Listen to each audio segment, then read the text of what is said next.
Welcome back to the Smashed Cut podcast. I'm Matt Grayson, and as always, this is Blake Hammer with the 3 sentence summary. Oh yeah, Matt. This one is an absolute banger, although you might disagree. In this one, Matt Damon is Ranulph Juna, an acclaimed golfer who went off to fight for his country at war, only to come back suffering from PTSD, alcoholism, and a dumb bitch nagging him. Juna is ready to give up on life when he meets Bagger Vance, a legend who is more myth than man. Bagger gets Juna's head right just in time for him to compete in the most epic golf match ever played. Bobby Jones and his smooth stroke versus Walter Hagen and his army of flapper groupies versus Juna and the Pride of Savannah. This is the Legend of Bagger Vance. All right, well, getting right into my opening question to connect back to our last movie, which was The Italian Job. Oh, yeah. Who on Charlie's heisting crew would you replace with Bagger Vance? And it's not because of the way they look, but I just don't feel do like it. I feel like Left Ear No, dude. could have been replaced by Terrible Bagger take. Vance, dude, because Bagger Vance, with the explosives, he would probably have like some like sage like combo of explosives that made the perfect explosion without making noise, and then drop some wisdom on Charlie and his crew. Dude, the correct answer is either Charlize Theron It's or only dudes now. Handsome Rob, and it would be Handsome Bagger. Handsome Bagger. Yeah, dude. Or Handsome Vance. Handsome. I don't really like that one. Handsome Vance. The one other Vance I'm aware of is JD, and all I can think about is the meme where his head is really small. Well, what about Bob Vance of Vance Refrigeration? Oh, that's true, dude. He's kind of a real ass dude. Yeah, that's the real legend. Honestly, dude, the other guy I was strongly considering was Charlie, just to give the crew a bit more personality. Yeah, I mean, I guess I could, given that I think Bagger Vance is the only character in this movie that's likable, I would say that Charlie would be good to get rid of and replace with him, because Charlie was sort of just milquetoast. Disagree with that, but I will like to point out before we move on, the only character neither of us seriously considered was Lyle, which tells you something about That's because he's integral, dude. You can't. He's dude, the only guy you can't replace. No one else on the team can make a kick-ass algorithm like Lyle and get on the cover of Wired magazine. Bagger wouldn't know what to do on the cover of that. Bagger Vance never made the cover of Wired magazine. Although based on this movie, Bagger Vance at random points in the heist would just be like, nah, I'm not going to help. Figure it out. Dude, Bagger Vance comes and goes when he's needed, dude.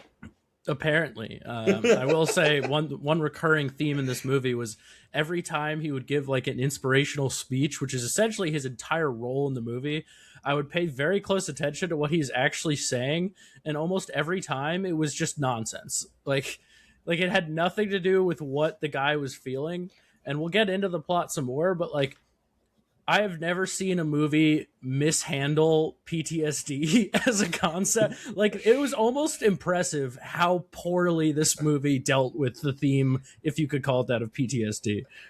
Yeah, I mean, you got to cut the movie some slack. In the 30s, they would have just said he was shell-shocked. And so... but it wasn't written in the 30s. I know that, but, maybe Robert Redford wanted to be accurate to the time. Well, I know he produced the movie. If you've seen this movie, and you have, so I think you can, as much as you're prepared to glaze it, I don't think you could disagree. This is very clearly a movie written by a rich, older white guy who only presented the ideas to his rich, old white guy friends, and they were like, yes, that sounds sick. I aspire. 2 hours of slow golf? Dude, first of all, I want to let the audience know, Matt does not play golf. I do. I literally have golf clubs in the background. I'm terrible at it. Sometimes I even get mad at the culture around the sport because it is a lot of stuffy old white guys. But when you get the right crew of golf, it really is a magical game. And I feel like this movie perfectly portrays the magic of golf, man. Go ahead. It's like the narrator says, dude, it's a game you can't win. You can only play. And I feel like that is some great lessons for life. In a movie about someone winning the game. It was funny that they kept mentioning that. I also was like, first of all, the first thing I wrote down is, oh, fuck, it's a golf movie.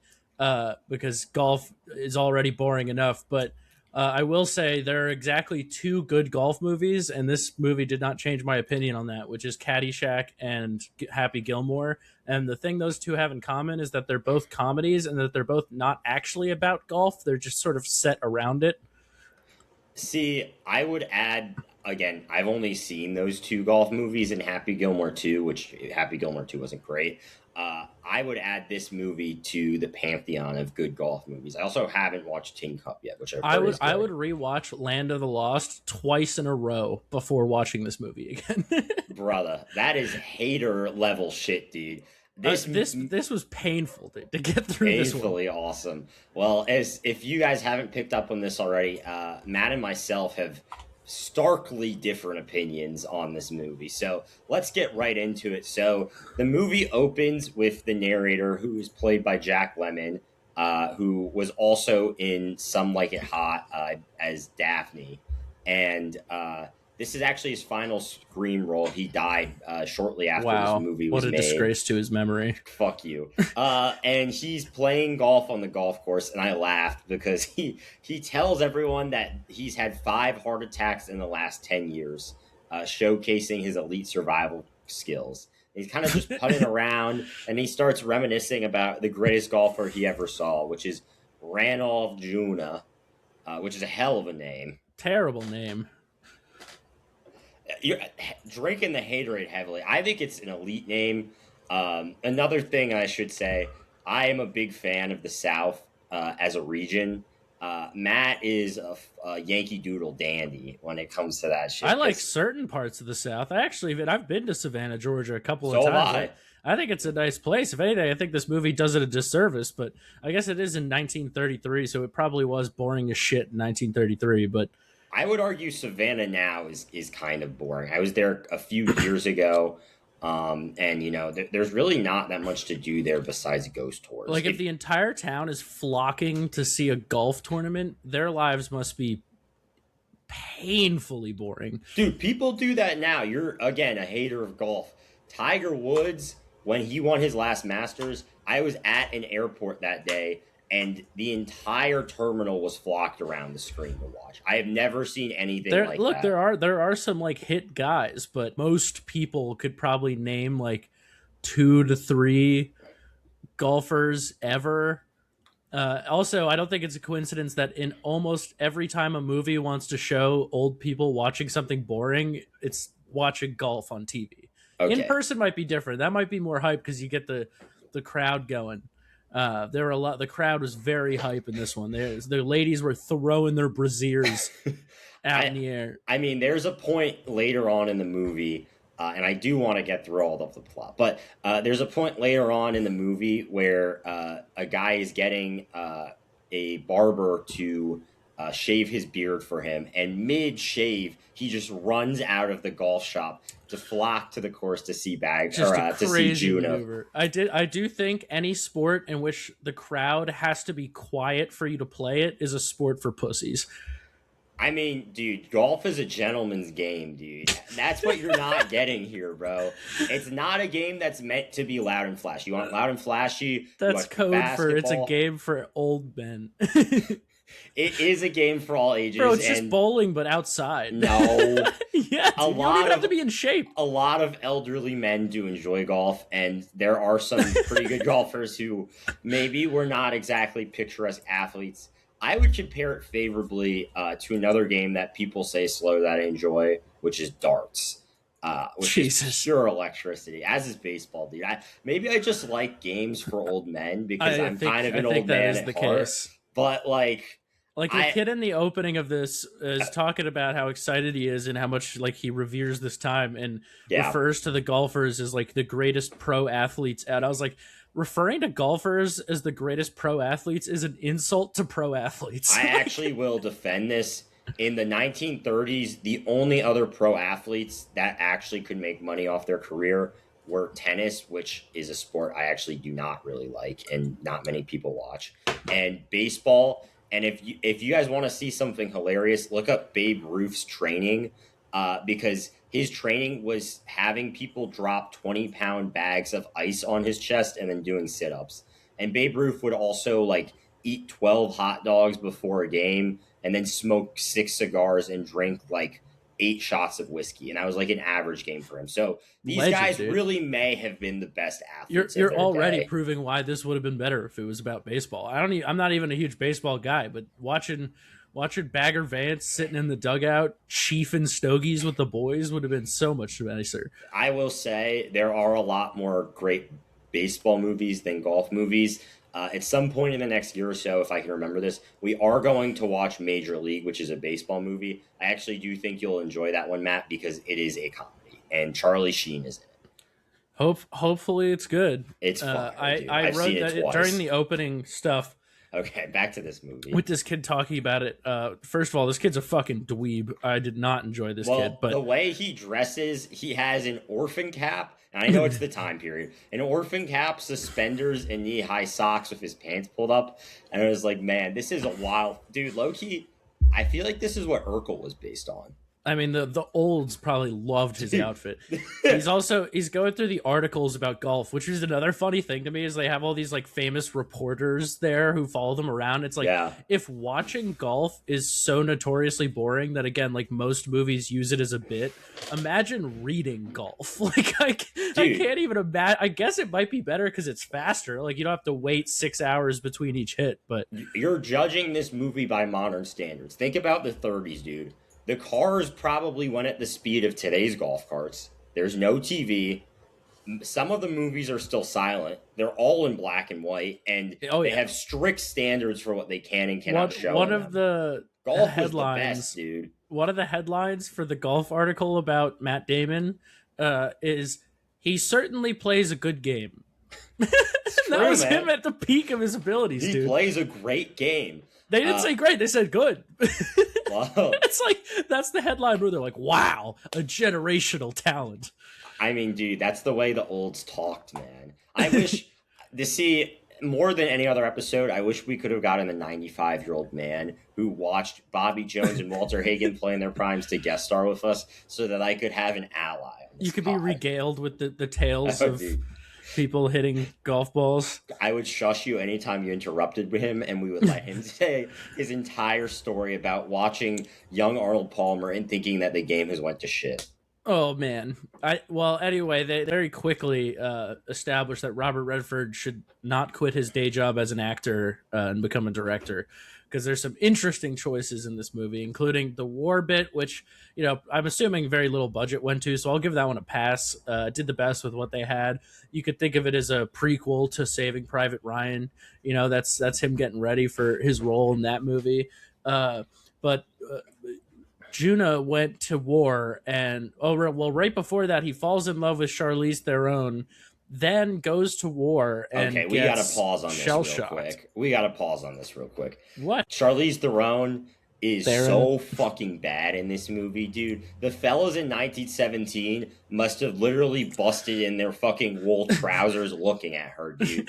I also love how, of course, Juna's the fucking man. She's super into it. She's probably soaking through her like 8 layers of dresses. And he goes, puts her on the bed, and Robert Redford just shows that pain and falling. Juna was shaking the room, dude. Oh yeah, dude. He was breaking shit. He was wrecking he's like the rock star of that day, dude. They're wrecking hotel rooms, dude, with that big golf money. He's getting bitches to expose their ankles to him, man. I know. That's how you know he's really a sensation. You also, I mean, it does, she gets her ankles out pretty quick, which I think was Robert Redford's way of signaling to the audience that she's going to be a whore for the rest of the movie. Not by our standards. Well, kind of by our standards, actually. Does she do anything besides dance with other guys? Are you kidding me? I was gonna wait till we get there, but I mean slutty, not like bitchy. Yeah, she immediately tries to bribe him with sex to play in the game. Oh yeah, that's literally in front of a child. That's her first maneuver, is to commit multiple sex crimes. I kind of love that scene, so we will get to it when we get to it. I will say, so Juna goes to World War I. As Matt covered, he gets shell shocked. There is kind of a memeable moment where Robert Redford just has the camera pan to some guy in a gas mask who's dead. Maybe this is just my warped fucking brain, but my immediate thought there was that gas mask would be a sick mask to wear to take Jeep rips. But That's why they have gas mask bongs, dude. it's fucking sick, dude. That's why Laramie Tunsil fell in the draft. Elite generational left tackle. Anyway, I'm gonna make Matt's head explode with all these sports references. So to move the plot forward, they show a sick aerial shot of Adele's dad's course design, and kind of him pitching his course to investors. He's putting all his money into this course, which is really bad time. It also you move past the point where I was like, oh, okay, so this guy cannot direct. I did think this is one of the few actually unintentionally funny moments in the movie, though. There are a lot. He decides when he gets back from war that he's just not going to tell Charlize's character and just sort of disappear. And the narrator, who I think is the second movie we've done where the narrator served almost no purpose in the movie, but he's like, and then she decided to move on, and it just cuts to a scene of her sitting alone and going and standing up, and it's like literally being like moving on and then cuts away. Like it served, like there was no reason to show that, but it was just like, just in case you were wondering what he meant when she moved on, here's a video of her going, oh shucks, I'm moving on. I liked how he made it clear for me as an audience member what was going on. I really appreciated that. Oh yeah, and then her dad just kills himself. Oh yeah. Like I right also away. want to say, before we go any further, we need to stop slandering Robert Redford because he directed Ordinary People, which won Best Picture at the Oscars. So get dunked on, man. I have not seen that. Also, another great. I haven't either, but I just want to. I'm guessing credit. this was in the tail end. Maybe his career was more of a downward slope. Ordinary People was 1980. This movie is 2000. I also do want to say, Robert, this is nothing to do with the movie. I just think it's a cool anecdote. So Robert Redford. Anecdote. Fuck you. Robert Redford wanted to play Dustin Hoffman's role in The Graduate, and Mike Nichols, who was the director of The Graduate, told him, "You can't play this role. You're not a loser." And he's like, "I can play a loser." And he was like, "Can you tell me about the last time you struck out with a girl?" And Robert Redford was like, "I've never struck out with a girl." And he's like, "You're not playing this role." Damn, it's like his own pride got in the way of that role. He could have just like made something up, but he's like, I've never done that. I mean, dude, no homo, but have you seen Robert Redford? That man was not ever striking out with a 50s or 60s I mean, girl. he is a legend for a reason. That's why I was so surprised that this movie seems like it was directed by a film student. You're a hater, dude. Robert Redford has a lot of genius choices here.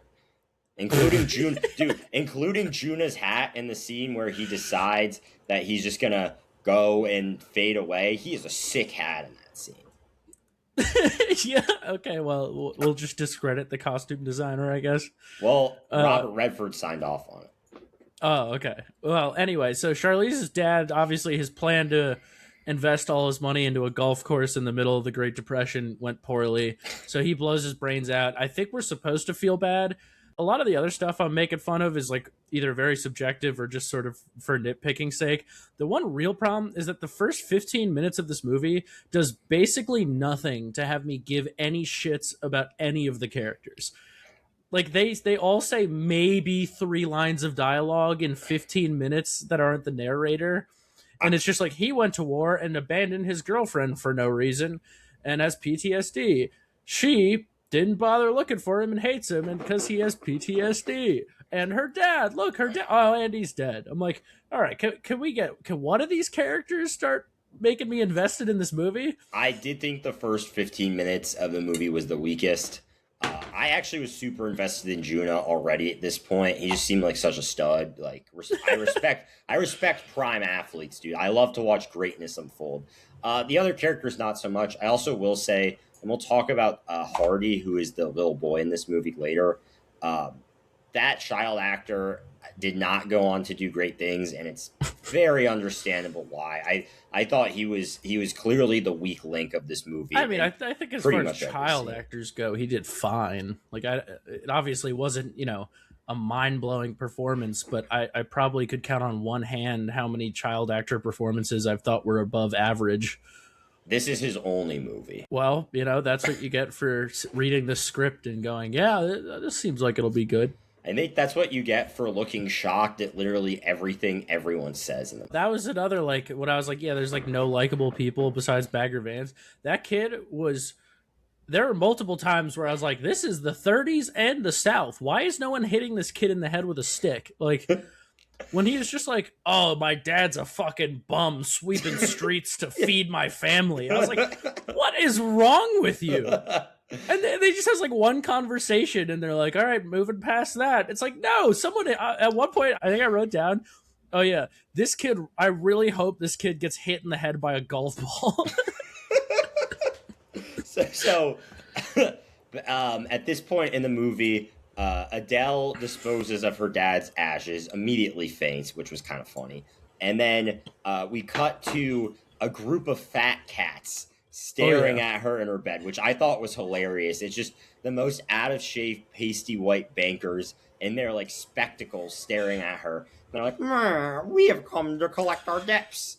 And yeah, I mean, when she woke up and was like, oh, I've died and gone to hell. I was like, yeah, that's an appropriate reaction to just waking up in, you know, especially like back then, dude, like women weren't supposed to be seen in their nightgown or whatever shit. So those dudes are just fucking oogling her in the bed. Dude, they were probably pumped up, dude. They got to see a hot girl with her forearms out. Like, oh like my God, dude. She just wakes up to 5 of the Monopoly guy. Usually the Monopoly men have to pay for privileges like that. Dude, if you woke up to those 5 guys staring at you, what are you doing in that situation? I think I'm going to start throwing Monopoly money at them to hope they go away. I'm probably, as they say back then, I'm probably pulling iron. I'm not, dude. I'm not taking any chances. Maybe I would just crop dust them and then run out of the room. You put them in a, just fart on them and throw the covers over. Yeah, a little rapid drive-by Dutch oven. Dude, that would be the worst day. The olds would not handle that well. Dude.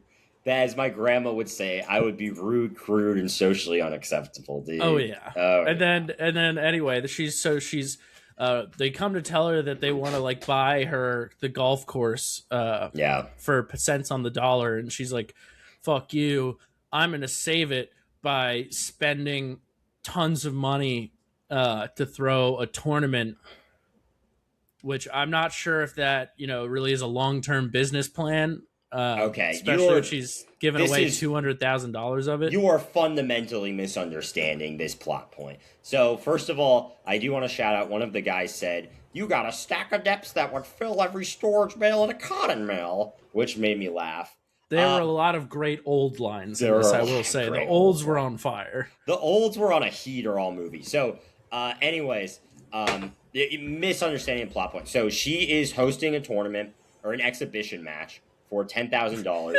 First of all, exhibition matches in that day were a lot bigger of a deal. Bobby Jones and Walter Hagen, at the time that this movie is set, are 2 of the biggest names in the world. That would be like... In the world? Okay.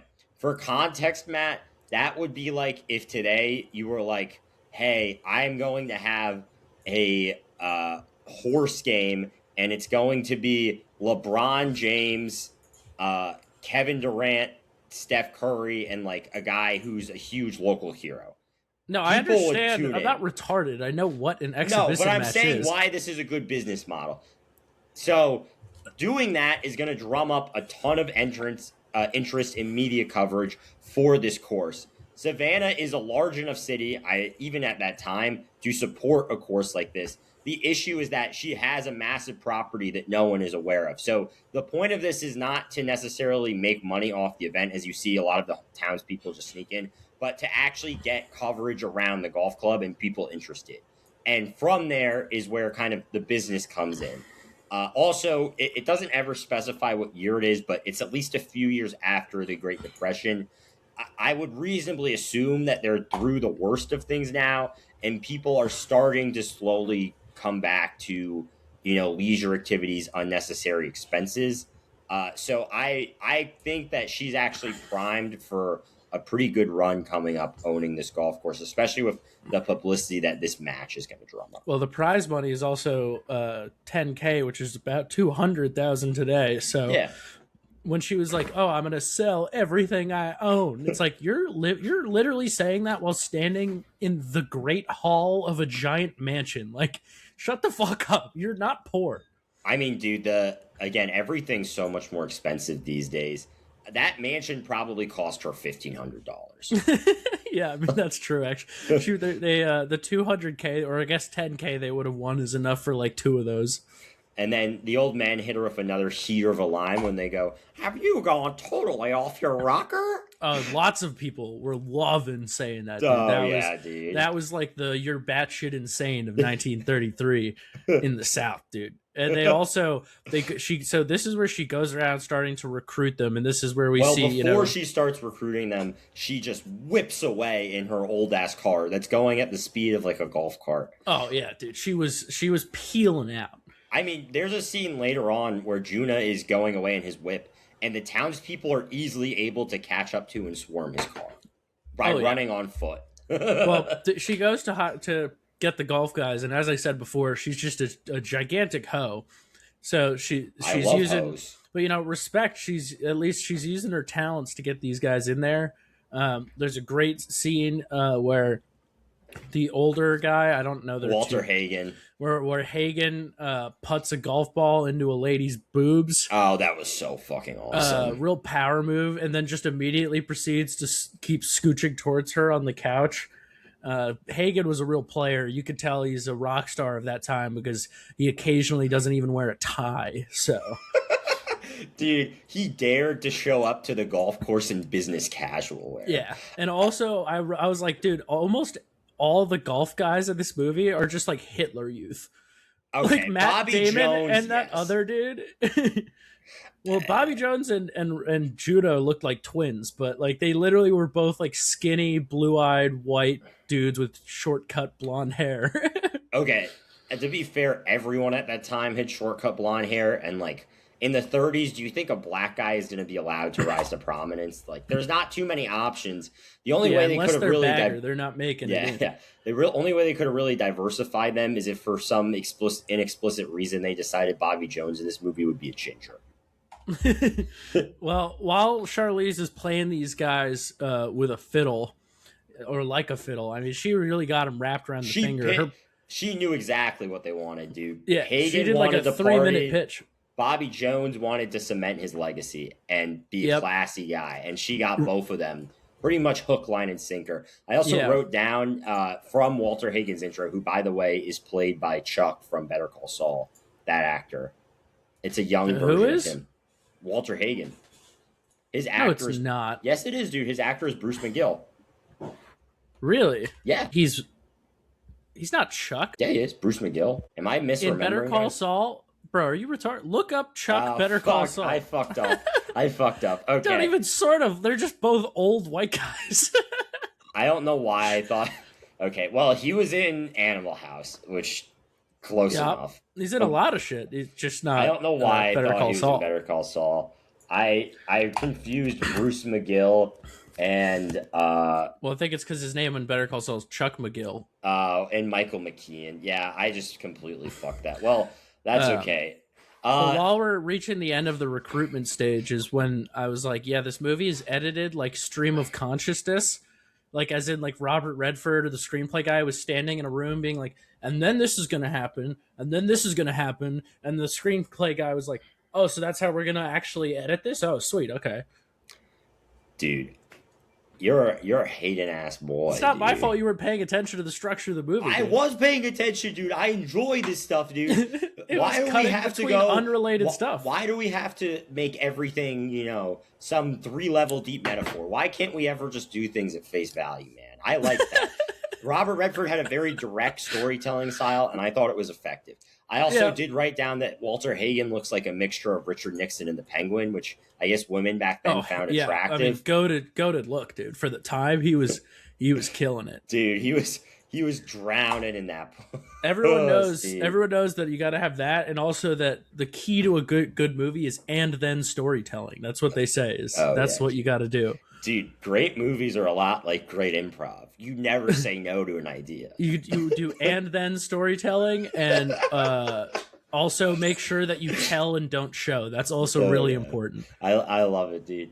If I knew more about movies, I would have a more articulate response. Bagger Vance Nation. please sound off in the comments of why Matt is a fucking idiot and this movie rules. All two of you get hyped, dude. I know Matt McCusker and Shane Gillis would have my back on this. Bagger Vance. Yeah, do you want to tell the audience why you subjected me to this movie? So, I was listening to an episode of one of my favorite podcasts that is not the Smash Cut podcast, because that's obviously my favorite podcast. Obviously. And two of my favorite stand-up comedians, Matt McCusker and Shane Gillis. I'm not going to say the name of their podcast because no free ads, even though everyone knows what it is. We're talking about how awesome this was. And Matt McCusker specifically talking about how his wife hated Wolf of Wall Street and Snatch because she's a woman. But she loved Legend of Bagger Vance, and it was a movie their whole family could enjoy together. And then Shane chimed in that Legend of Bagger Vance is awesome, and that Bagger Vance is like Moses, which I completely agree with. So that's basically all it took. Blake was hook, line, and sinker after that. I'm a free thinker. I don't just base my movies. And actually, I will say, too, Matt and Shane shit on Boondock Saints, which is a movie I love. So I don't just go by their film opinions. Yeah, that's a preposterous take to shit on Boondock Saints, but glaze this movie. Well, this movie rules. But I came into this movie with an open mind, and my heart was filled with joy from watching this movie. Boy. Dude. Yeah, you and the ladies love these family style movies. I had like a smile on my face for most of the movie. But anyways, one scene that really brought a smile to my face is Nescalusa. So he's a local politician, great representative, Robert Redford, of the evils of local politics, because he's hated on all of the plans for the exhibition match, and people aren't having it because people know that golf is fucking awesome and that we don't need a loser fat cat politician shit in our game. So he's like, all right, I actually do support this because politicians are losers who go with the flow of the wind. And he's like, but we need someone from Savannah to represent us in this match. Even though Bobby Jones is from Atlanta, which is the same state. But local pride takes precedence. So somebody suggests Cottonmouth Cunningham, who, as one townsperson so succinctly put it, he's 80 years old. He'd need one caddy to carry his bags and another to carry him. I don't know who they were talking about, but they mentioned somebody, and one of the olds says, he wouldn't know a putter from a pussy willow. That's a good one, dude. Yeah. Sometimes you got to hit people with that one, dude. When you're at work and there's some sort of document that someone's got to do, be like, he wouldn't know that document if he wouldn't know that document from a pussy willow.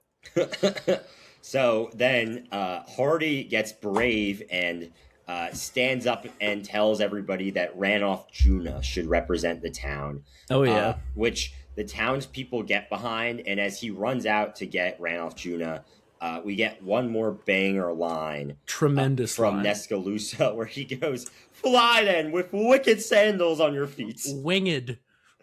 Winged sandals on your feet. Close enough. Which is even funnier because he's in the old English winged. So Hardy shows up again. I guess this was the 30s, although this is still kind of insane to me that this like 8-year-old boy was just allowed to run from the town hall by himself to this strange man who he's never met's basically house. Spend the night there too. Yeah.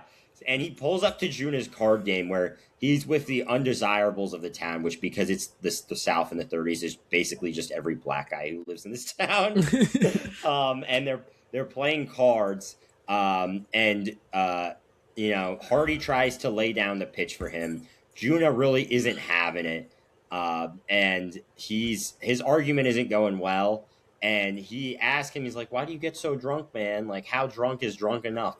And then Juna goes into a great speech about how drinking is killing his brain cells, which drinking does not kill 1,000 brain cells every time you drink, like Juna claims. Otherwise, we would all be vegetables. But dude, that was that 1930s science, though.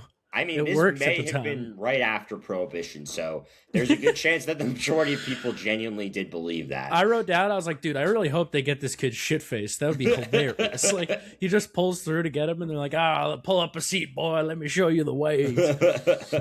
So he gives a great monologue about how he gets drunk enough to kill the filtering cells, the stupid cells, and then finally the memory cells. And he's really not having the pitch for the match whatsoever. And his boys are just clowning him. He's like, one guy's like, "Oh, I'll carry the bags, whatever," and the fat black guy just goes, "I'll carry Jonah." And that was electric, dude. Dude, the crew loved that one. I think the crew was in raucous laughter with that. Yeah, one. I was like, dude, if the movie was about that crew instead of the people it was about, it would drastically have changed my opinion on it.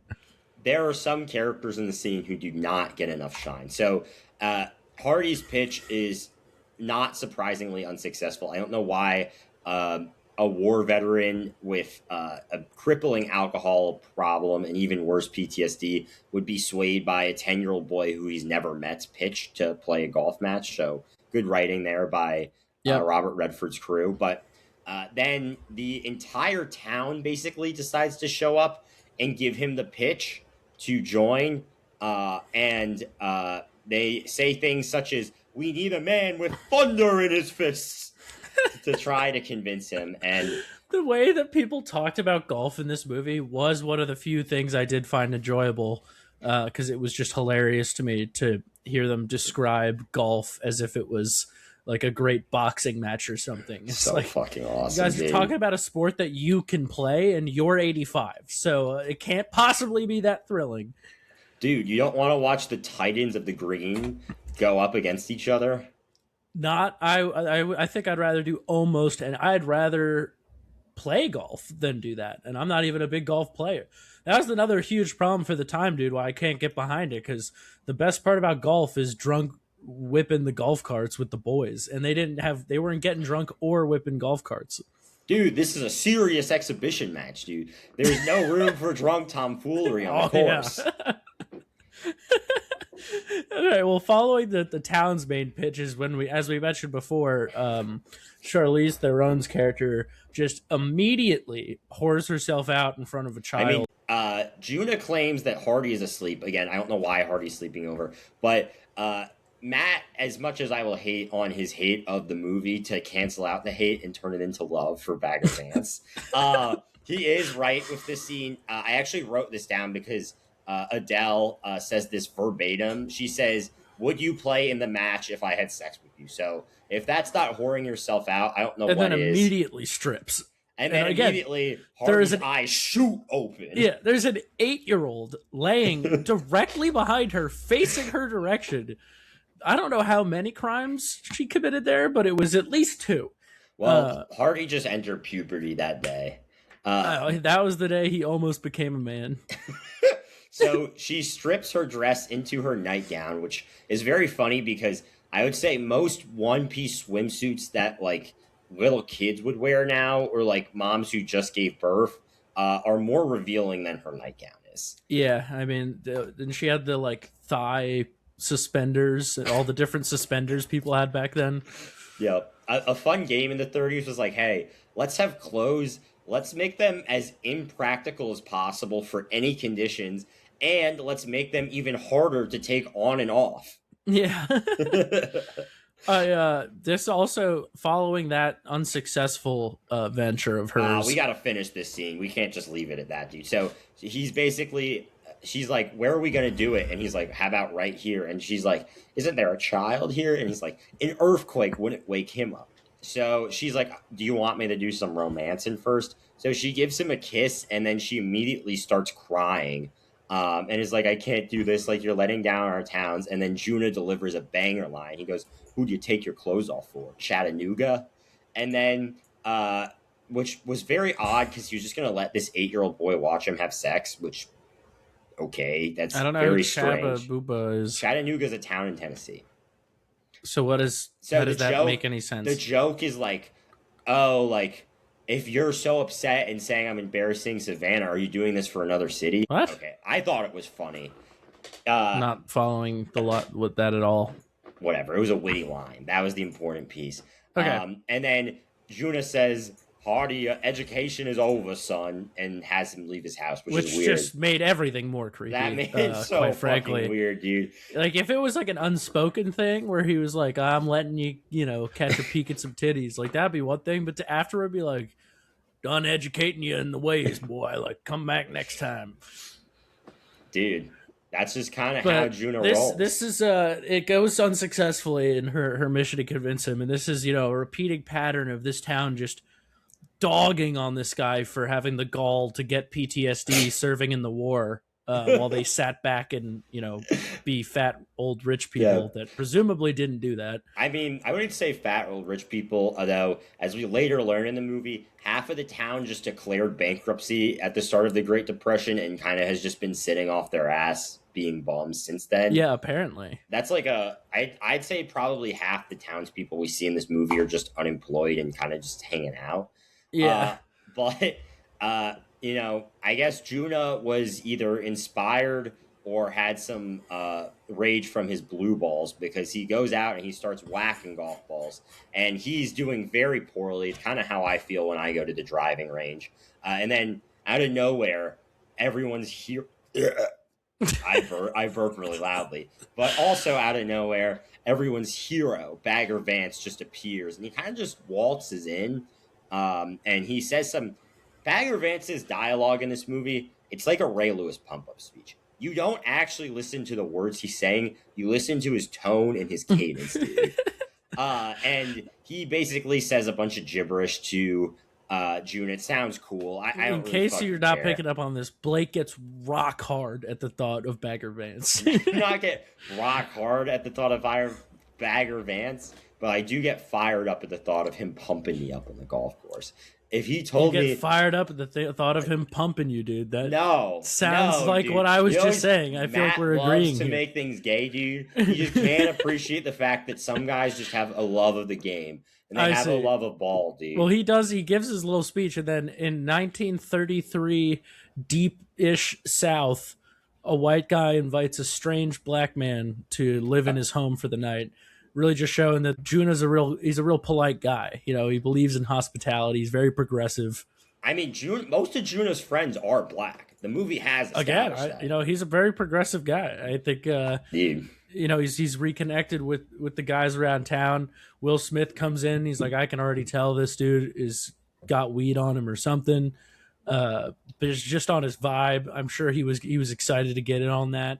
And plus, Will Smith or Bagger Vance is a terrible negotiator. So this was really just a win for him. I mean, $5 just to get him to caddy. So $5 in 1930 is about $100 today. I still think that actually is a pretty good deal for Juna. For reference, I used to caddy.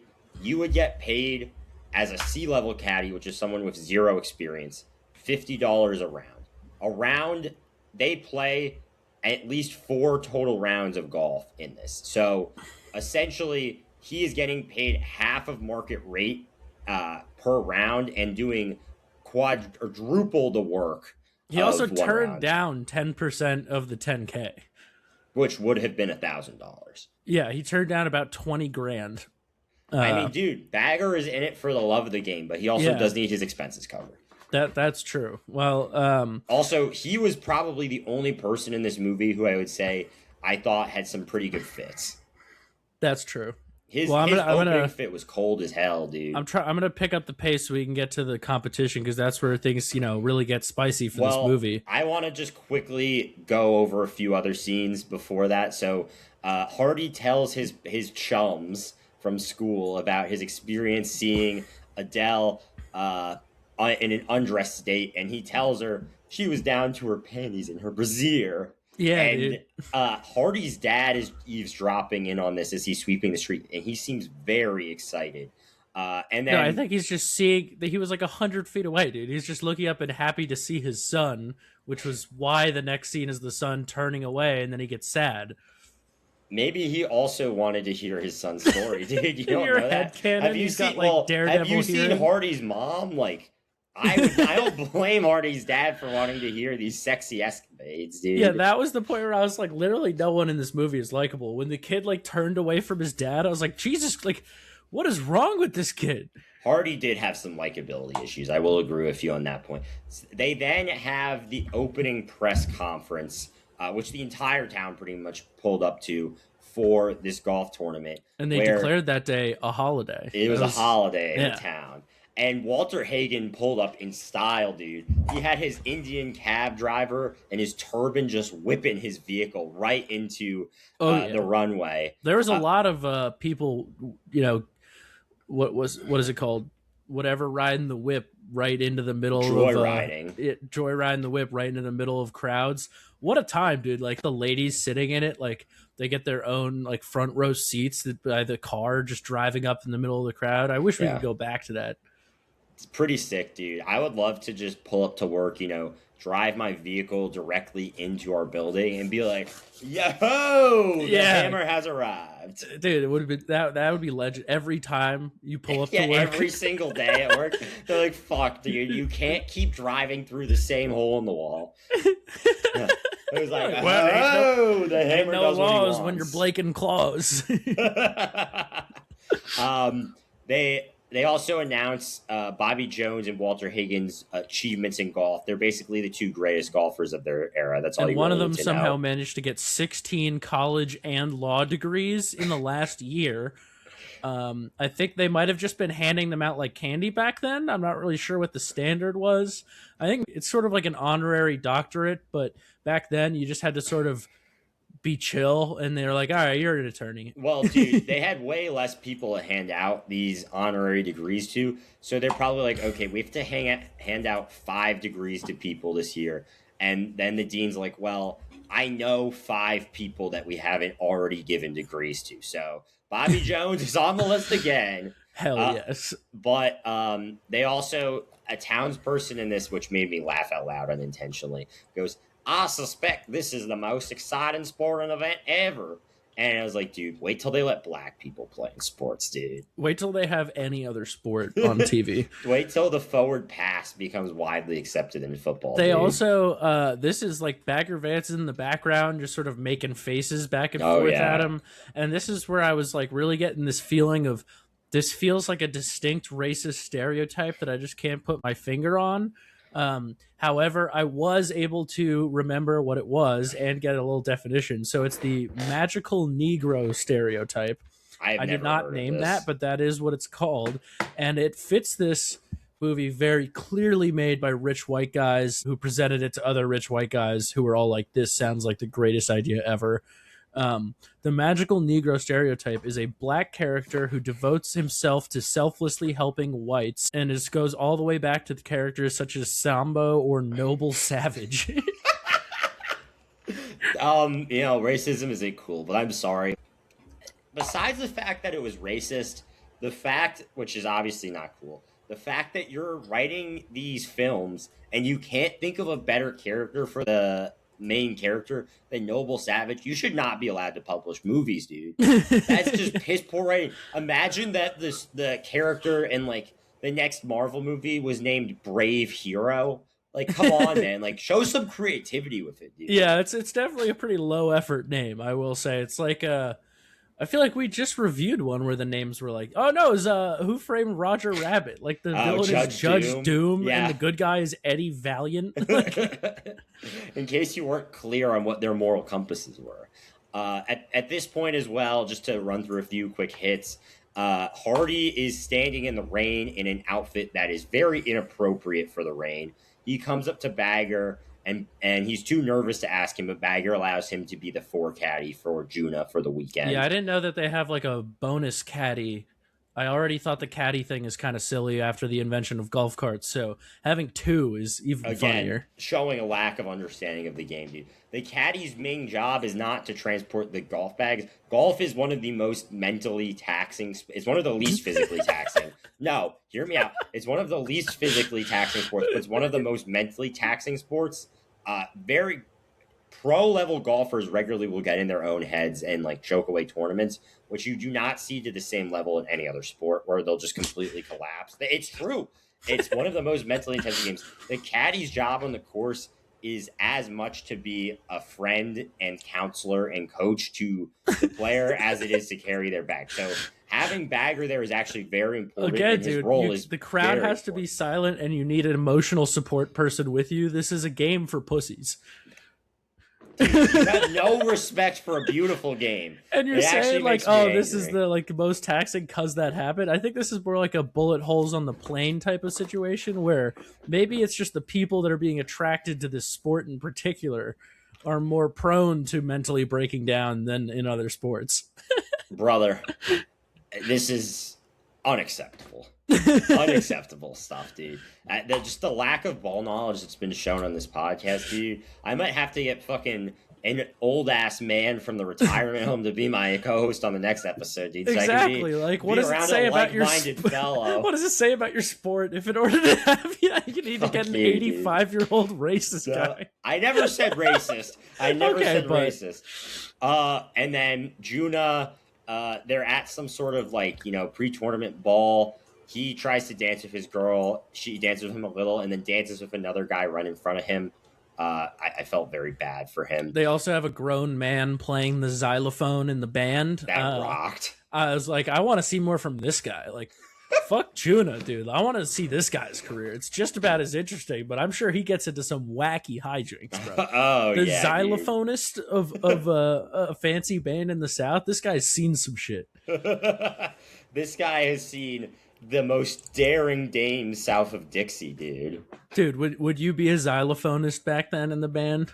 I mean, dude, if it's the Great Depression, I'm looking for work. I can think of a lot worse gigs than being a xylophonist, dude. Get the boys, get someone with a harmonica, someone with like an empty jug, and we're a bluegrass crew. Dude, you know what'd be so funny is if like the guys play the xylophone and then just some toddler is in the back with one of those toy xylophones. Like I've only ever seen them as toys you give to toddlers. So like he's playing his heart out, then he looks at the back and there's just some toddler doing the same thing and he's like, "Fuck you." So from there, we cut to the last scene before the golf tournament, which again we'll cover because we need to do this movie justice. So Bagger once again is saying some stuff about how, as the sun rises and sets, the blades of grass go with it, which I don't know if it was true, but sounded cool. And Hardy's actor is basically shocked that, I guess, Bagger is a black person who's able to speak to him and looks completely shocked at everything he says. And then he basically tells Hardy that he needs to find his shot because Hardy cannot putt for shit. He's missing putts from like 3 feet away from the cup.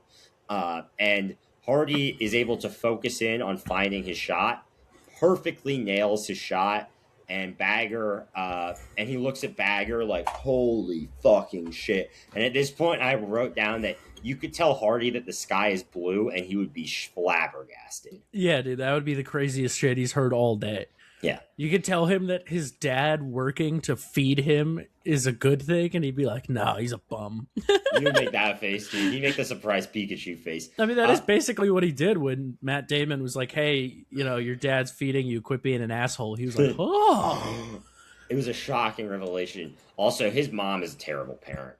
Not working, not disciplining her son, clearly not putting out for his dad. Come on, bro. Yeah, the dad was having a rough one during this. The dad was he was getting dunked on every day, dude, sweeping those streets. There's a dope shot of the gator in the water, and we finally get to the tournament. And as much as I will defend this movie from the brigade of haters that just want to shit on the brigade of haters that just want to shit on the great game of golf, I will say much of the first hour of the movie could have been cut. I think there's like 3 or 4 scenes here that have any kind of payoff or entertainment value. And then there's a lot of stuff where I guess someone told Robert Redford, like for your movie to get Oscar consideration, it needs to be at least 2 hours long. And he went, okay, bet. And he basically just was like, all right, let me get my crew in here. Let me get the 2 writers of this movie in a room, which is based on a novel. So we're going to get Steve Pressfield and Jeremy Levin, and we're going to think of every single scene in the novel and how we can extend it for the movie. Yeah, I mean, I did like all the boys pulling up to play what is claimed to be the greatest athletes in the world are pulling up in full wool suits. So you could really tell the physical exertion is tough on them. I also love how everyone has to wear a tie in this tournament. Yeah. That is not how things work anymore, thank also, God. Bagger just immediately is a completely useless caddy. Bagger is providing surreal wisdom, and you're No, just in the sitting here beginning, he deciding, doesn't say anything. He literally yeah, stands there silently. because he knows Juna's not in a place where he can listen to constructive feedback. So he has to let him get lower and hit his rock bottom before he can step in and save the day, dude. Walter Hagen, Dude, the again, mental gymnastics required. makes an epic entrance to the course, which, by the way, they're playing 36 holes in a day, which is an extreme amount of golf. For reference, 36 holes for an average golfer would take about 8 hours to compete. So they have the entire town at this tournament for 8 hours a day. They're putting in shifts at this tournament. For good golfers, it might be more like 6, but still, like, just an insane amount of golf for a weekend. Walter Hagen, again, makes an epic entrance, getting onto the course with his car and his Indian driver guy, who's so fucking dope. And Bobby Jones pulls up pure class, smooth ass swing. And they kind of do a great job of establishing their 3 different approaches. Juna is very much kind of a feel and instinct type player. Bobby Jones is a guy who is just picture perfect fundamentals. He makes everything look easy because his technique is perfect. And Walter Hagen, kind of the predecessor to John Daly, just an absolute wildcat on the course. Hitting wild shots. He'll hit some really bad shots. He'll hit some really good shots. Very early on, he smokes his cig, takes it out of his mouth, uses it as a ball marker, hits a brilliant shot, and then puts it back in his mouth. I was like, this is why he's the fucking dope, man. I like when they're shitting on Bagger for being a useless caddy, which I was a big fan of. You know, at least someone noticed. The Charlize Theron, which is kind of ironic given the behind the scenes of the Italian job, but she says, "You know about as much of the game as I do about driving a locomotive." Juna is also just roasting Bagger, who Bagger multiple times in the first 18 holes looks like he's about to have a full nervous breakdown holding the clubs. And what, again, is not handled well in this movie is the movie tries to portray it, which, again, maybe this is me reading between the lines, but the movie's like, oh, Bagger's nervous, he doesn't have his swing. It's like, no, this is a man who has PTSD, who's being forced to have an entire crowd of people gawk and cheer at him. Like, he's probably shitting his pants right now. Yeah, I mean, the movie basically treats PTSD as like a nightmare that he has that he could just get over if he focuses on the beautiful game of golf, and that's all will be well. I mean, dude, I will say, I think playing sports, including golf, can be therapeutic for people who are going definitely through not hard in the times. high pressure. Probably not town. in this setting, yeah. And also, your entire town basically casting their hopes and dreams onto you. Yeah, probably not the best. But he's doing kind of a shit job, and then he's back in the locker rooms. He's being a whiny little bitch, which is he does have PTSD, but given this movie, he doesn't want to deal with that. I'm not going to give it an out by saying that. So he's being a whiny little bitch, and Bagger tells Bagger that they're basically like nothing matters, and Bagger's like, that's about the dumbest thing I've ever heard. And I was like, finally, dude, finally someone's getting back at this guy. Okay, oh, you boo-hoo, you have PTSD. Robert Redford doesn't care, so you shouldn't care either, dude. Bagger delivers an epic speech basically being like, why do you think your life doesn't mean anything? Do people just get born and they just give up on their lives and they wait for the odd to take their soul? I was like, damn, Bagger, you laying down that knowledge on that boy. Yeah, bro. And so Juna, he's kind of starting to feel himself a little more. He's getting back in the tournament. And then Hardy has an outburst at dinner where his dad's basically I fucking hate this kid. Hardy, I don't think that Juna's going to come back in the tournament, which is a very reasonable thing to say. I believe he's 12 strokes back through 36, which essentially means he has to make up a stroke once every 3 holes, which, if you know anything about golf, that's pretty hard to do, especially when you're playing against 2 of the greatest golfers in the world. And he's like, yeah, Hardy, I don't think that's going to happen. And then Hardy goes, well, what do you know? You can't even get yourself a decent job. I was like, damn, bro. And then he runs away. That was the first time I was like, bro, somebody smacked this fucking kid. And then his mom, is like, you get back here, son. Probably so they can spank him. And his dad's like, it's all right. And it's like, no, dude, your son is trying to emasculate you in front of your family. And you're just going to sit here and take it? You have to reestablish dominance. You do, dude. He should He should have given Hardy a absolute whipping in front of the whole dinner party, dude. Yeah, dude, you got to establish that. But unfortunately, the dad, as much as I do feel bad for him, he is kind of a pussy, but his life is horrible, and he's seemingly the only man in town that doesn't kill himself when that happens. So at least he's got that going for him. And then in the next bit, we have Charlize Theron is giving the worst apology of all time. Is basically like, hey, I'm really bad at apologizing. But I'm sorry that I ignored your PTSD and brought you to publicly humiliate you in front of your entire town, only so I can advance my own interests in real estate and a golf course.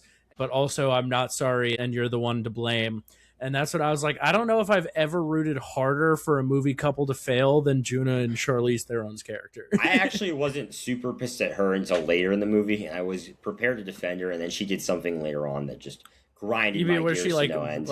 brings up how she doesn't want to get back with him in the middle of his Yes, dude, and like we will final get to that top scene. tier moments? Yeah, we will get to that scene. I have a lot to texted say you. there. I was like, I have not disliked a movie love interest as much as I do this chick since I recently rewatched the Sam Raimi Spider-Man movies, and MJ is just cheating on Peter constantly and being a bitch in those movies. That's the closest I can think of to Charlize Theron's character in this movie.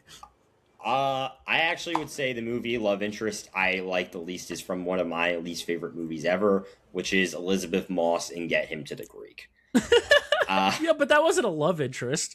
She was Erin, who's Jonas Hill's character's girlfriend who lived with him. She absolutely was his love interest. Okay, fine, but in a very different sense. Like the movie, I'm talking about movies where they're pining, the relationship. That was they were together for half that movie and then broke up, and then most of the movie happens, and then at the very end they're like, "Oh yeah, we have to resolve this." Well, anyway, that's a different movie. Elizabeth Moss does suck. We got a nice speech following, the terrible apology where I will say, dude, I wasn't mad at her in that scene because the only thing I was thinking about in that scene was, God damn it, her Dixie accent is so funny, dude. The Charlize trying to put on a Southern accent. I think, Matt Damon is not the best, but it's passable. Hers is comically bad. I think everyone that wasn't an old white guy in this movie was basically told Southern accent freestyle it. And Matt Damon, Will Smith, and Charlize all came away with different interpretations of what that meant. But, I don't think you're really supposed to think about it too hard. But I don't remember which of them says it, but they're like, it's the greatest game there is. The long speech about golf. And I was like, Hardy says that.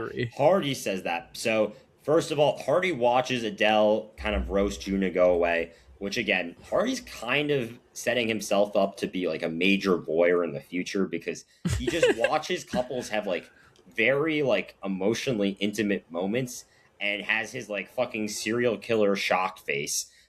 Looking eyes at it. And then Hardy goes to Juna and he's very upset at him for playing poorly. And he's talking about how he hates his dad or whatever. And Juna goes to him, Hardy, your dad stared adversity in the eye and he breathed it back with a broom. Yeah, that's right. I was like, this movie, again, everyone knows that the key to a great script is tell, don't show. And this movie really loved to say the word adversity and how one should overcome it. Dude, before it's a great a character lesson for the children. Yeah, this movie actually would probably do really well today because it does feel like it was written as a second screen movie. No. I think this movie was made for impressionable young minds to learn valuable lessons among the world, and in that respect, it was a hole-in-one. Well, anyway, there's some more of the overlapping voice thing that I guess Robert thought was going to be a cool way to interpret the spiritual guidance that Bagger's giving, but it really just, I don't know, sounded like he took two audio tracks and played them over each other. Before we get to Bagger's epic moment, Hardy at this point gives Juna a monologue about why he loves golf, which not well written and somehow even more of a poor delivery. And he explains that one of his favorite things about it is that it's the only sport where you can call a penalty on yourself and most people do because they're good people. No, because they're honest, which he says, because Oh, they're like honest if you're people. honest, which most people are. And I was like, this kid's a fucking moron. Well, I mean, the only thing people in his town are honest about is that they're honestly broke. Boom. Got him. And also, again, like, there are so many great sports that have not been invented yet. Dude, imagine this town saw the UFC. They would Bro, lose their marbles, yeah, I dude. mean, first of all, I think half of them would probably condemn it as some sort of disgrace to God. But the other half would be hooting and hollering. Oh, dude. Actually, not gonna lie, they kind of already know what that looks like, but it was from a different time, and it was not a very positive sport. Braziers would be flying in the air. Django Unchained spent a good amount of time on what the South considered UFC for a little while. Okay. And, well, in this movie, we see a positive depiction of a young black man in the South, which is Bagger Vance, and he goes on his Moses shit in the next scene. You ever see that Alex Jones meme where he's like, Patriot, vampire, next level, Moses? Bagger Vance is Moses. I do think you're perfectly describing the magical Negro racist stereotype dude, conundrum. He's just Moses, dude. He's dropping some fucking wisdom, dude. Also, a fucking awesome sequence, because I know Matt is a fucking haterade, drinking his haterade today, and is not going to give this sequence its due. So, Bagger Vance gives Juna a sick monologue about how he has to find his shot. Don't think of anything else. It's just him and the ball. Only you can produce the shot. There's a swing that lives in all of us, which is very true, and I think a great way to look at golf. And you see Juna just dial in, lock in so hard. He looks at the ball, the spectators disappear, and it's just him in an open field. And he hits an absolute nuke down the fairway. And I was like, the movie is so fucking back. And Hagen tries to hate on it. He goes to Bobby Jones. He goes, even a blind squirrel finds an acorn now and then. But little does he know, Juna is about to come roaring back. Yeah, this one isn't necessarily specific to this movie. It's really any sports movie. But I really hate that every one of them has to do and he's getting it back. He's amazing again. Oh no, it's slipping away. He might lose. Oh, at the last minute, he does it. It's like when it gets to that point where he's gonna lose, I'm like, all right, can we get this part over with? Like, at the very least, especially for movies about more entertaining sports to watch, like, I don't want to see them do poorly at it. I like the parts where they're just being a beast. As much as I will dig into heist movies for doing the same beats over and over, I am such a sucker for the sports movie shit. Every single time I get way too invested in the hero, I get absolutely suckered in the match. I'm on the edge of my seat every single time thinking that they might lose. And actually, sometimes they do. There are sports movies where they do lose at the end. So it's not completely I can only think of Rocky. Bad News Bears.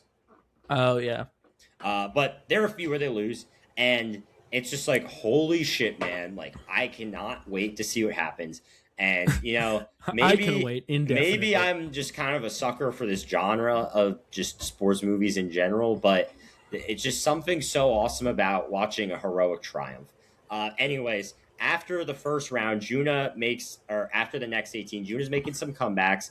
The boys are hanging out. They're having another kind of ball type event, which I will say kind of a big plot hole in the movie, that this town is supposedly broke in like peak Great Depression. And but yet they're having everybody's a rich person. Elaborate balls every day. The only way I can rationalize it is people are coming in from neighboring towns in their automobiles.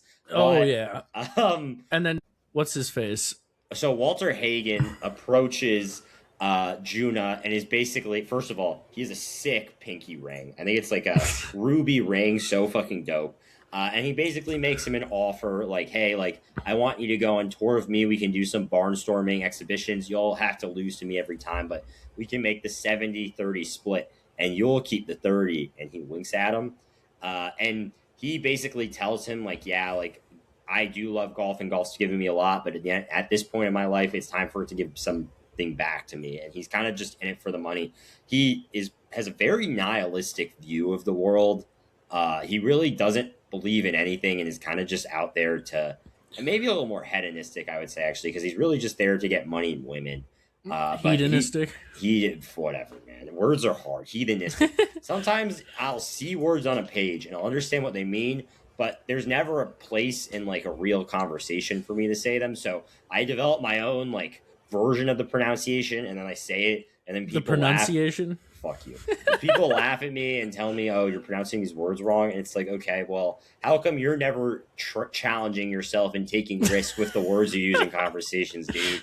Yeah, you don't mispronounce things because you're saying things like big and good all the time. Those are well-established hits, dude. I'm taking risk out here. You're not tossing hedonistic into conversations enough. I do not toss hedonistic into conversations enough, dude. Maybe I should start doing that at the work lunch table. Speaking of which, during this ball, Juna is like, now is my time to walk a fine line between romance and sexual assault. And I need to get into one more thing before we get to this part. Jesus. Juna delivers probably the coldest line in the entire movie, where he turns down Hagen's offer and he goes, "I'm not asking for your crown, Walter. If I wanted it bad enough, I'd just take it." And it's basically him being like, "Fuck you. Like, I could be you if I wanted to be," which is true. And it was just so fucking cold, dude. I thought that was excellent writing. I want to give a quick shout out because I'm not going to probably mention him again, but Jeremy Levin putting that in the screenplay, cold as hell, bro. I really enjoyed that. But yeah, I did think that was a good line, although I think that Jeremy Levin should have been banned from making movies after this screenplay. Nah, I would like to see you write a screenplay half as good as The Legend of Bagger Vance. I couldn't, but I'm also not paid to do that. Checkmate. If I'm the bar dude, Hollywood has a problem. Like, I'm not paid lots of money to write movies. I expect people who are to be competent at it. But anyway, he decides to shove his tongue into Charlize Theron's mouth. Sort of just grabs her and jams it in there. It was sort of a bold play, but she seemed like she was kind of a fan, so I guess he lucked out with that one.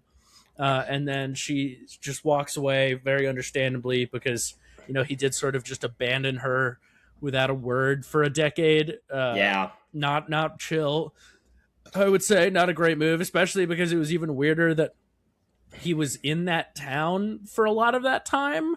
I think the entire time. Yeah, so it's like kind of extra shitty on him, but also she could have like went down the street. She also knows where he lives, so it's not like she didn't just show up. He could have. They also said that she moved on as if to other men, and then I guess the screenplay guy forgot that he had said that because she never dates another man for those 10 years somehow. Who said she was dating these men? Okay, well, she's not shown doing anything but flirting with the two golfer guys. I think she was doing prostituting herself. She was with these men, but it was more of like a booty call than a long-term relationship. Okay, we could pretend that was shown. I mean, that's pretty much implied. They can only do so much in a family movie. In the next bit of golfing, we have what I thought was his Bagger's best piece of advice, which is that he's going for a very difficult shot. One of the many that the movie tries to make really dramatic, but it was golf. So epically. I was just like, all right, let's get to it. And he gives my favorite advice, which was just bash the living shit out of it. Yeah, I wrote that down, dude. That was a good quote. Like, that's how everyone should approach every shot in golf. I also do want to quickly, as much as Bagger did a great job caddying here, or he was a great role model for how caddies should act. Party pretty much showed everything not to do. It is well established in golf that if you're caddying for someone and they have a decent shot of getting the ball in the hole, you need to remove the flag from the hole. Juna had to scream at Hardy right before his ball got to the hole to remove the flag. Yeah, I don't really get that. Juna could have cost him a stroke there. Well, no, because later in the movie, he sinks a hole in one and the flag is still in the hole. Well, okay, I can explain this, Matt. So off the tee, you would never remove the flag because a hole-in-one in golf is extraordinarily rare. Like, pro golfers on tour in their entire career sometimes will get maybe one hole-in-one after doing, like, thousands of rounds in golf. So it's very rare. Like, it's a huge career accomplishment thing. It's not something you would see every day. I know it's rare, but is that, like, a rule? I mean, they could remove the pin if they really thought. No, as in, do you have to remove the flag for it to count? No, but it's good etiquette. And the thing is, having the flag in there from short distances makes it harder to hit the ball in the hole. Oh, okay. Because I thought the way they were reacting, I thought it was like, oh, if he leaves it in, it doesn't count or something. No, It would still count. He's just making it more difficult. They're just being dramatic, especially on a chip shot. We also then go into here for what was probably my favorite sequence of the entire movie, which is was it the whole town flocking to see the? No, it's the hole-in-one. So Juna starts to swing his club, and a heavenly choir, great soundtrack work there, starts playing, and you just slowly see the ball going, and it bounces, it goes, and it just rolls in the hole. And that was perfectly shot. I loved the soundtrack accompaniment. Great camera work. Just 10 out of 10 stuff all around. I really enjoyed that sequence. I just didn't like that it went for like 3 straight minutes. I liked that because it built the ambiance of the moment. All right. Well, anyway, so the whole he's making the hole-in-one. It blows everybody's nips off. Oh yeah. The whole town is creaming their cotton jeans to get out there and see some of this action, if you could call it that. And they, as you know, Blake mentioned, a guy just mid shave is like, I gotta see what's going on here. There's a whole crowd of people that didn't even talk. I think they forgot to tell the extras that like they had to wait for someone to yell at them, so they just spontaneously started. I guess it's sort of like a animal brain thing. Like they saw a crowd running and we're like, oh shit, what's going on over here? Maybe there's a hanging today. Well, dude, Jesus Christ. Juna's great play whipped the entire crowd into a frenzy, dude. And then one guy in the town who's telling Hardy's dad to go with them, and Hardy's dad is like, fuck it, and leaves the broom behind, which also, like, who's his boss? Because he was, I don't really understand his job, but either way, he's a street sweeper. Yeah, he leaves it behind, and the streets are dirt, so what? Okay, it doesn't matter. He leaves his dirt broom behind, and a random guy just goes, God bless Savannah and the men she propagates. Around this time as well, the other golfers start struggling. It shows Bobby's shot rimming out. It shows Hagen hitting a ball near a gator, and his groupies like trying to get some action. By the way, I hate the hats the women. I know this is time period accurate, but the hats they wear are horribly unattractive. I'm so glad that trend went away. I mean, I don't understand. Like, you're usually very hater-esque for those types of things. And when you were like, oh, I loved Charlize Theron's costume design, like, I thought this movie, I'm obviously not the biggest Charlize Theron fan in terms of like looks, just not my type per se, but obviously she's a gorgeous lady. It felt like this movie was almost trying to make her look bad. I could not disagree hat more, included. Dude. Well, the hat did not look good on her. That hat would not look good on anyone. But something about her face in this getup is like, oh. Well, let's get to something. Let's get to something I know you didn't like better, which is the next bit of her. So there was one time in this movie where I was really angry and ready to yell at my screen, and it was this next bit. So everyone knows that golf is a very big mental game, as I've established. And Juna is having a round of his life, one of the best rounds of his entire life. And Adele just corners him against a tree and ruins his concentration with some dumb bitch bullshit.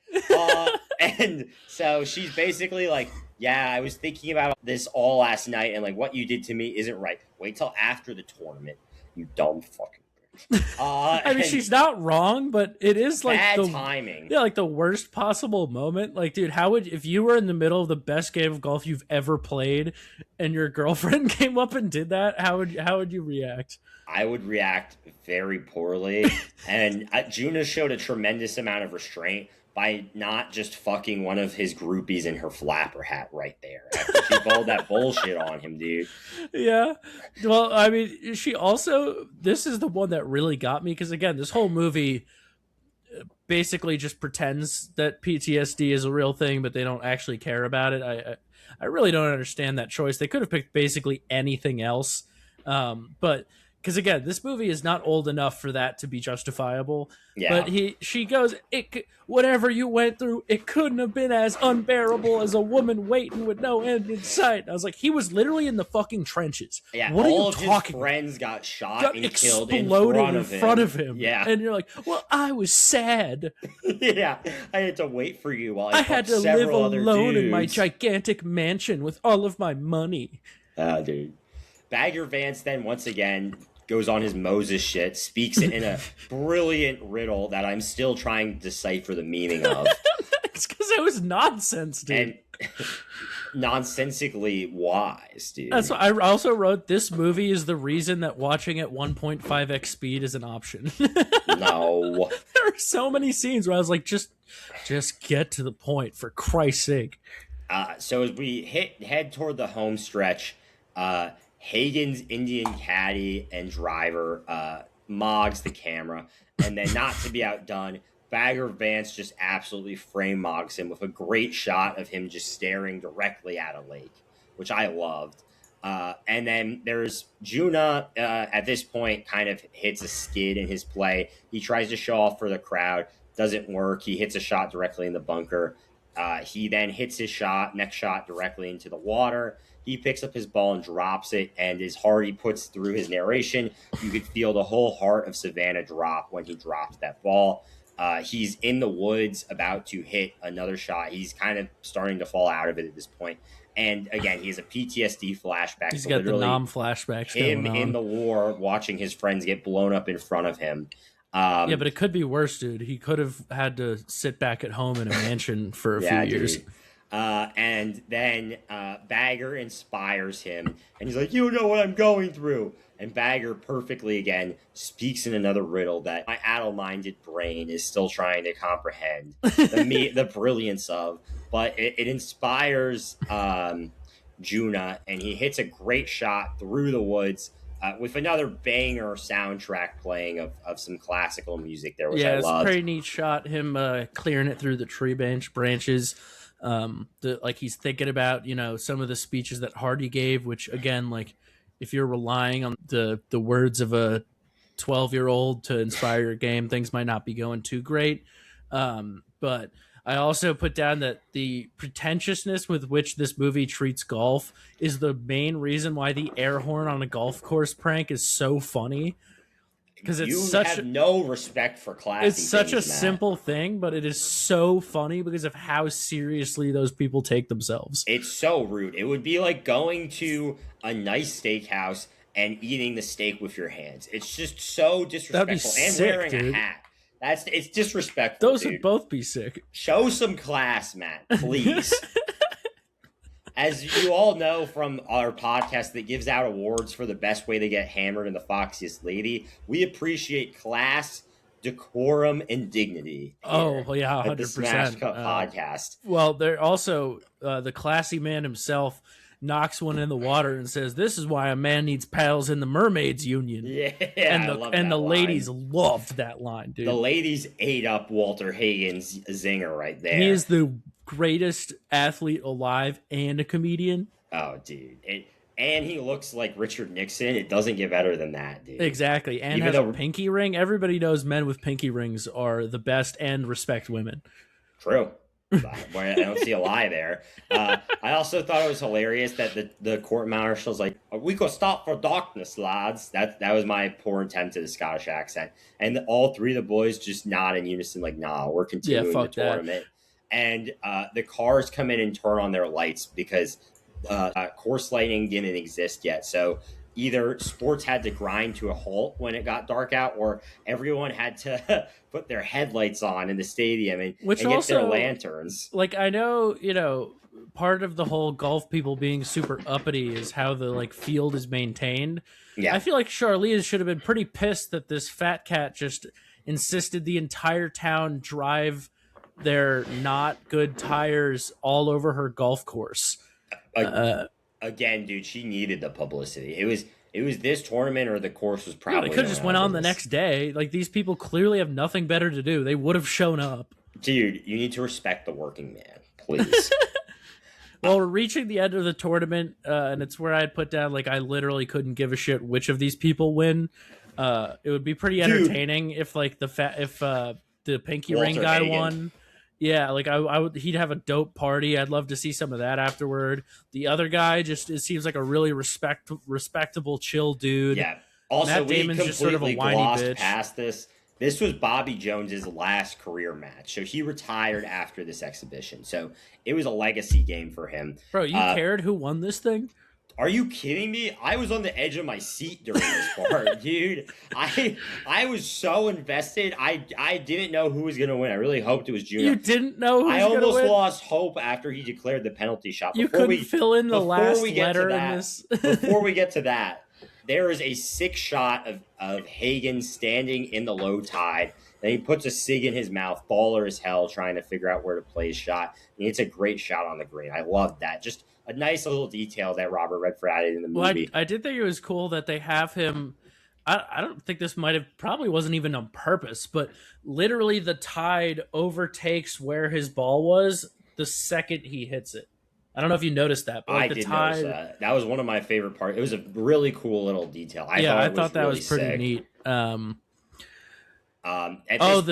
The controversy about his ball moving, it just made me want to blow my brains out. Dude, golf is a gentleman's game, and we need to respect the rules. Why can't they just move the ball back? It moved a centimeter. Because that's against the rules, dude. You cannot improve the lie of your ball. No, because but you could just move it back to where it was. We don't know. We'll never know officially where it was, and it's never going to be at the original spot again. So, anyways, 1 centimeter. They're like, that's the whole game. There's a very dramatic sequence where Juna declares a penalty on himself. Hardy pleads with him not to do it because Hardy's bitch made, and Juna cares too much about the integrity of the sport that he loves so much to lie to the rules official. Even Hagen and Jones do not want him to declare a penalty, but he insists, so he declares the penalty. But lucky for him, both Walter Hagen and Bobby Jones cannot sink their putts to win the tournament. So Juna is on the green with a chance to win the tournament on a putt, and he hits his putt. Oh, also, before that, I almost missed this. One, Adele is crying hysterically here when he declares the penalty. Like she didn't just blow his chances 12 holes ago when she got in his head. And then Bagger at this point decides his work here is done, and Juna needs to overcome the last piece of adversity about him, which I personally loved, even as they threatened him that he'll never work in Georgia again. I would have liked for them to have set that up even a little bit. Really solidified my take that he's kind of a shitty caddy. That final moment where it's most important, he's like, I never mentioned you needing to do this on your own, but it now seems like, if anything, you should be pissed, dude. He could have gotten his head. That was just as bad as the lady thing. Bagger, what he did to save Juna's life on that golf course with his sage advice, he can do whatever he wants. He's out walking away to find the next man who needs help from him and his wisdom on the golf course. Please show some respect. All right, well, anyway, he makes the hit. He makes the putt. Bagger Vance does a sick jig on the beach as he does it. I also love how immediately after there's just silence as you see the crowd go wild. I thought that was an excellent touch. Yeah, it was pretty neat. Like they fade back in because he had sort of zoned them out. I thought that was actually pretty neat. I also wrote, oh boy, he won, and we all won because the movie is almost over. No, we all won because there was an epic showdown. I did feel very emotional as the three gentlemen all embraced at the end of the tournament as Juna walked it off. Just such a very touching display. And then he's just too nice with it. You see the photograph of the three of them. Bobby Jones, it was his last match. He went to practice law and raise his children. Walter Hagen stopped doing pro golf and started barnstorming at this point. And Juna finally got his dance with Adele, and you see him just macking on her, which I loved. And Hardy just has this distasteful look, in my view, where he just dead-eyed stares at him. And I was like, come on, man, show some emotion. Then he wakes up as, the old man who had a heart attack in the beginning. For the fifth time in 10 years. Yeah, just sort of... And I was like, if you're having this many, maybe stop playing golf by yourself, you fucking moron. But then he's, wandering out, and he sees... I guess he's... his brain lost a lot of blood there, so he sees Bagger out in the distance. May or may not be real. I did think it was funny that the ending sort of reframes this whole thing as just an old racist white guy's fever dream during a heart attack. Dude. He's reliving the greatest tournament of all time, and it shows that Bagger had such an impact that he lives on in his mind 70 years after the tournament. I actually thought it was very touching. So, a great ending to the movie, and we end with him saying, golf is a game that can't be won, only played. Which is, again, very funny when the last scene was someone winning the game. He only played the game, dude. He didn't conquer the game. You didn't win? He won the exhibition, but at the end of the day, like, Then what were they playing at the exhibition? okay, well, he's saying that in a metaphorical sense. Oh, okay, yeah. It's kind of like life. You can't win, except I'm hoping that you've woven in behind the scenes bits already. I only have 2 behind the scenes bits. Okay, let's hear. So Matt Damon, who plays Juna, had never played golf before, and he practiced so much for this movie that he suffered a separated rib. Then what? Yeah. What? How does that even happen? He went too hard on the course, dude. How? Like, it's not exactly the most physically intensive activity. And then I thought Will Smith did a decent job in this role of Bagger Vance, but I was a little bit disheartened because I learned that Robert Redford would have played Juno, which I think would have been a mistake. But he wanted Morgan Freeman to play Bagger Vance, and I was just like, man, like, that is a missed opportunity. Yeah, I feel like this role was written for Morgan Freeman. And Will Smith was fine in it, but like the kind of mysterious, wise old black man, just like Edward Norton is the king of playing skeevy guys, Morgan Freeman owns that role. Dude. Did Morgan Freeman turn it down because, unlike Will Smith, he was wise enough to read the script first? No. The reason that him and Robert Redford weren't those parts is because Robert Redford felt that it made more sense for younger actors to have the part. I will say, Morgan Freeman being the caddy, Bagger Vance is a made-up character, so I don't really get that. But yeah. I do agree, it would have been kind of odd for Juna to be like in his late 50s, playing a golf match against 2 guys that look to be in their early to mid-30s. So I understand that piece. Anyway, let's get into some. I do have some questions that I'll weave into these segments, but I will say, Matt, would you chill with the lead of the movie? And when I say lead, I'm referring to both Juna and Bagger Vance. Bagger Vance, yes. Pretty much every other character in this movie I hated. So I thought Bagger Vance, though, would be in the smoke circle, dude. Bagger Vance, dude, ultimate blunt rotation. That is not one of my questions for this movie, but because the answer is obvious. If I smoked with any character, this movie would be Bagger Vance. Bagger Vance would have me. He'd be like, you can't have any way of chiefing, dude. There's only one perfect way to chief, and it's deep There's a perfect chief within each person. There's a perfect chief in all of us. And then I would have just zoned in, locked in. Blown a perfect O that encapsulated the whole group. Ghosted an O, blown a perfect O, encapsulated the whole group, and been ready to drop wisdom on the world. And I actually also did say yes for Juna. I think he's a fucking legend. He overcame his PTSD to win a grueling golf tournament against 2 of the best golfers in the world, having not picked up a club in over a decade. Grueling golf tournament. He had to move his arms 30 times.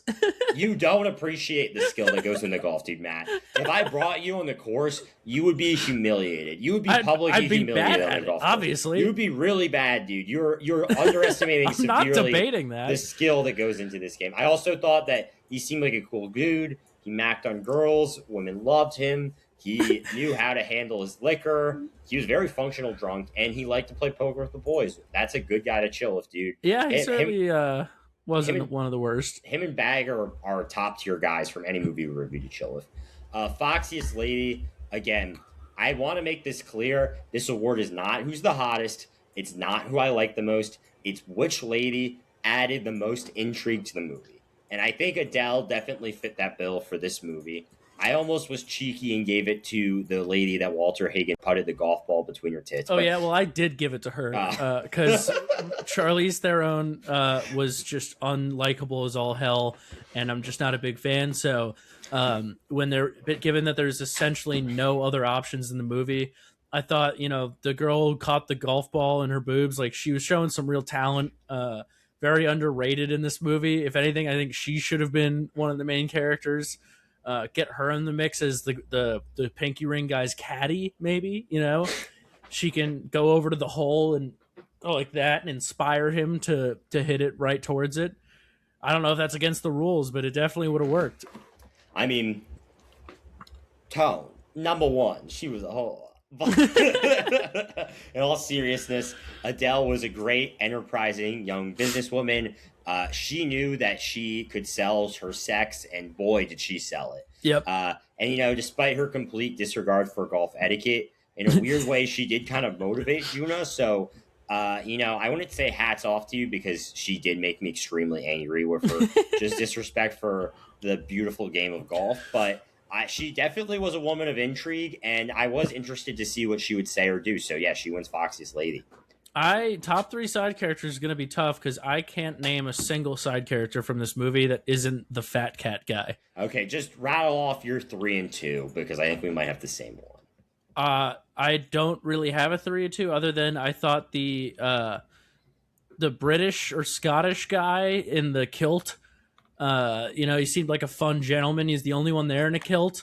I don't really know what his job was there. If maybe he was the ref, court marshal. Is like the ref, He enforced the rules. What? So the court marshal does. He was the court marshal of the golf game. Oh, so he's the narc on the group. I also thought that so maybe he'll be 3, and then 2 would I guess be Hardy's fat friend who fell out of the tree. He was a sassy kid, he seemed like a fun guy. I wish he'd gotten a little bit more time because Hardy sucks. Believe it or not, Matt, I have 2 different side characters in my 3 and 2.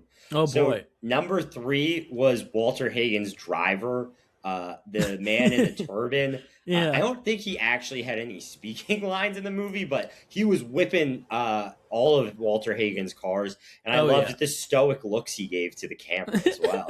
He seemed like a man who was all business. Number 2 was Nescalusa. That's the old politician in the town who kind of just grandstands in the town. Is that the one that said "run with winged feet" or whatever? Yes. Oh, okay, yeah. He's the one who I'm said, changing my number 2. It's that guy now. It's a run with winning feet. Yeah. And then number 1, I think we have the same number 1. It is Walter Hagen.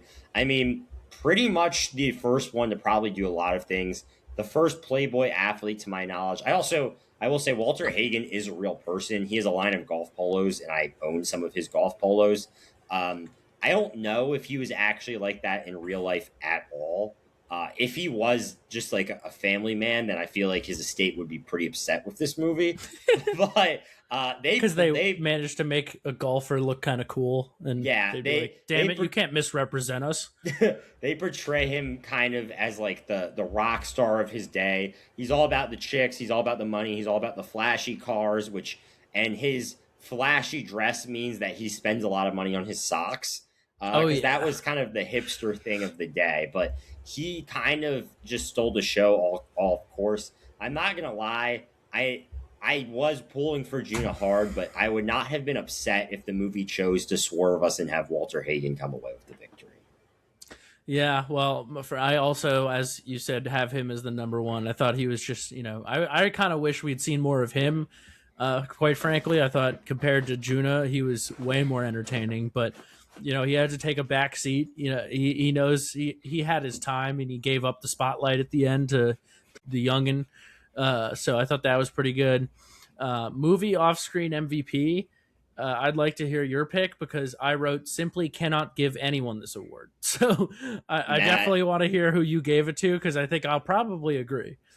Yeah, your levels of hatred for a movie that teaches people a beautiful lesson is really disheartening, dude. I thought you were more of an inspirational guy than that. So my all-screen MVP, and kind of a left field pick here, I picked Rachel Portman. She was the person who was in charge of the score of the movie. I really liked the score both when Juna hit his comeback shot, and then, of course, the choir when he hit his hole-in-one. Was heavenly to watch. It was probably the only moment when I was watching this movie where I wish I was high because that would be a spiritual experience, ripping the cart and hearing that sound. If I was, I probably would have just skipped ahead and not had the patience for it. But we had very different interactions with this movie, and that's what makes movies great. Is lots of different people can feel lots of different ways.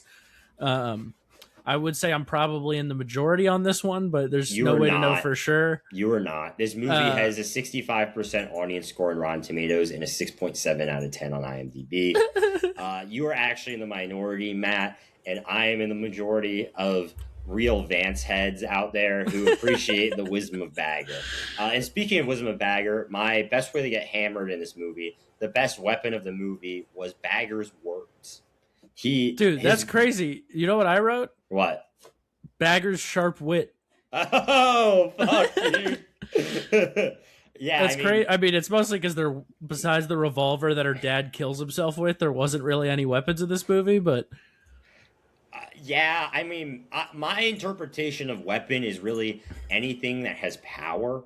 oh yeah, And his his wit was words were sharp, quite dude. powerful in this movie, dude. He hit Juno where it hurts. He uplifted his soul, and he inspired an entire town before And he was walking roasted away. people too. I mean, He that did was roast really where people, the dude. damage came in. It was very funny, and he also wasn't afraid to stand up for himself when Juno was about to make a foolhardy error. I'm assuming we have the same memeable moment. What is yours? The old man leaping out of his seat and yelling, "Fly then, with winged sandals on your feet." I actually have a different moment. I have the five Monopoly man standing at the foot of Adele's bed. Oh, that also would be pretty good. Yeah. And my verbal meme caption for that is my landlord and all of his friends when I'm 0.2 seconds late with my rent payment. Your landlord. Yeah, dude, my landlord. Or when I uh, don't give him a tip at the end of the month. Mine, I guess, would be like when your boy tells you he's going to hook up with a hot chick. Fly then, with winged sandals on your feet. What's Best your best quote? I had to give it to just bash the living shit out of it. Mine is when Nescalusa says, "We need a man with thunder in his fists." I'm guessing too long, too short, just right. We I both actually think put we have too the long. same take. Probably Again, different I in don't terms know of why this movie was not an hour and a half. Hardy had way too big of a role. I actually think you could have cut his character entirely for the movie. And like, think about it, Matt. What did Hardy actually accomplish in the movie? Bagger is the nothing. person who uplifted Juna. Juna is obviously the person who won the tournament. Adele is the person who is the reason that the tournament is going on. And then the other two golfers are what made the exhibition match go from Adele's vision to reality. Hardy does nothing. Any boy in that town could afford caddy for him. He doesn't help him at all. He doesn't give him any advice. All he does is witness what's going on. You could have easily made Bagger Vance as like a ghost, the narrator of this movie, or literally anyone else in the town, Yeah, I and was gonna say nothing would have making changed. anybody the main character of this movie would have been better than Hardy. I feel bad hating on a child actor this much, especially because J. Michael Moncrief, who plays Hardy, was 13 at the time this movie released. He may have been 12 during filming, I but mean, again, I don't think he did like noticeably bad by child actors standards. Like, I feel like by normal actor standards, he was atrocious. For a child okay, actor, he was middle of the road. exactly. Like, you can't hold child actors to regular standards because they're just almost never going to meet that for a reason. But I think his character though, which isn't his fault, he didn't write the movie. His character was just not good. Yeah, but yeah, I think we both agree it's too long. I probably thought it should have been an hour and a half. You texted me while we were watching the movie separately that you wish that this movie was half an hour long, which is ludicrous. Matt, Yeah. before we get to our movie rating, I have two very important questions for you. All right, let's hear it. Number one, I think I know what both our answer is to this, but I actually will change this because my original question is if you had to golf with one of the trio from the movie, who would it be? And we both pick Walter Hagen. So I'm going to change that. If you had to golf with two of the three golfers from this movie, who is getting cut out of that group? Probably Juna. I mean, he was a whiny little bitch. The other guy would like teach me some master lessons in how to hit the golf ball, and then Hagen would just be a riot the whole time. He'd be awesome. I think I'm gonna have to go Bobby Jones here, simply because I feel like Juna, we if we were playing together, we could have a rocking and rolling crowd cheering us on, especially if I lied and said I was also from Savannah. And I mean, Yeah. Walter Hagen, self-explanatory.